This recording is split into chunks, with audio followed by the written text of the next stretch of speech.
চিতার স্বাদ তো আর আমরা পাইনি, কিন্তু ওই তাপটাই মনে হচ্ছে কি যেন আসলে আমরা দুনিয়ায় থেকেই যেন সেই স্বাদ নিয়ে নিচ্ছি।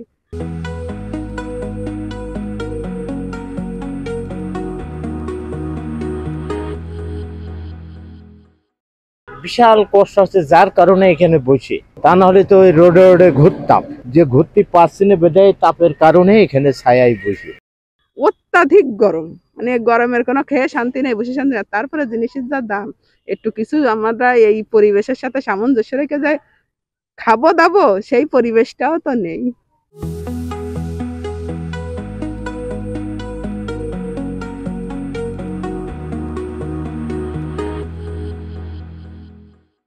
আমাদের এই সহনশীলতার ক্ষমতা, এই তাপমাত্রা সহ্য করার ক্ষমতাটা আসলে আমাদের বাড়াতে হবে। তাছাড়া সাধারণ মানুষ বা গরিব মানুষের খুবই কষ্ট এই অবস্থায় চলাফেরা করা। বেচা বিক্রি কম, একটু গরম কম পড়লে একটু বেচা বিক্রি বেশি হইতো। এত গরমে লোকজন বেরোয়, গরমের জন্যই তো আইসক্রিম, বেশি গরম পড়লে লোকজন তো বেরোতে পারবে না।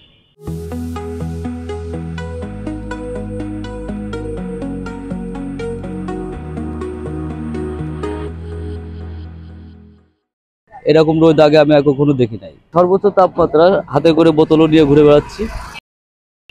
ইনকাম সোর্স কম, এখন রুজি রোজগার নেই, লোকজন নেই, রোদি এই তাপে বেরোচ্ছে না, এই কারণে আমি এই গাছতলায় ছায়ায় বসে আছি। এভাবে থাকি তো লোক মারা যাবে।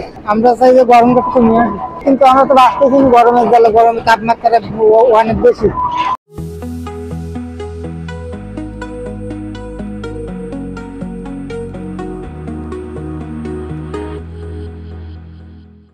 বাইরে যেভাবে কষ্ট ভোগ করছে, গাছের নিচে আসলে কিন্তু সহনীয় পর্যায়ে আমাদেরকে এত কষ্ট মনে হচ্ছে না, অনেক প্রশান্তি পাচ্ছে। যার কারণে বর্তমান পরিস্থিতিতে আমাদের যে চিন্তার বিষয়টা হচ্ছে আমরা বেশি বেশি করে বৃক্ষরোপণ করি।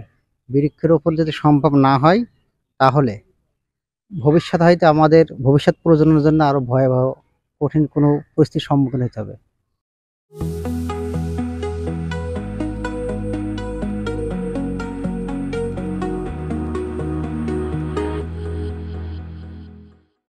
গরমে থমকে গিয়েছে জনজীবন। আবহাওয়াবিদরা বলছেন এই তাপমাত্রা অব্যাহত থাকতে পারে আরো কয়েকদিন। তবে পরিবেশবিদরা বলছেন আগামীতে এই পরিস্থিতি সামলাতে বৃক্ষরোপণের কোনো বিকল্প নেই। সহকর্মী অচিন্ত্য বর্মনকে সঙ্গে নিয়ে মহিউদ্দিন সানি, গ্রামের কাগজ।